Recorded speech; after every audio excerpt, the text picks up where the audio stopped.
அழகர் கோவில் சித்திரை திருவிழா 19ஆம் தேதி கொடியேற்றத்துடன் துவங்கியது. வைகை ஆற்றில் இறங்கும் வைபவத்திற்காக 21ஆம் தேதி அழகர் கோவிலில் இருந்து தங்க குதிரையில் கள்ளழகர் புறப்பட்டார்.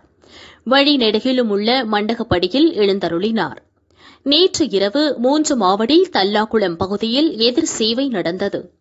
இரவு தல்லாகுளம் பிரசன்ன வெங்கடாச்சலபதி கோவிலில் திருமஞ்சனம் நடைபெற்றது. இன்று அதிகாலையில் ஆண்டாள் சூடி கொடுத்த மாலையை கள்ளழகர் ஏற்றுக்கொண்டார். பின்னர் வீரராகவ பெருமாள் வெள்ளி குதிரையில் அமர்ந்து அழகரை வரவேற்க தங்க குதிரையில் பச்சை பட்டுடுத்தி வைகை ஆற்றில் கள்ளழகர் இறங்கும் விழா கோலாகலமாக நடந்தது.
சிகர விழாவை காண தமிழகத்தின் பல பகுதிகளிலிருந்தும் பல்லாயிரக்கணக்கான பக்தர்கள் திரண்டிருந்தனர்.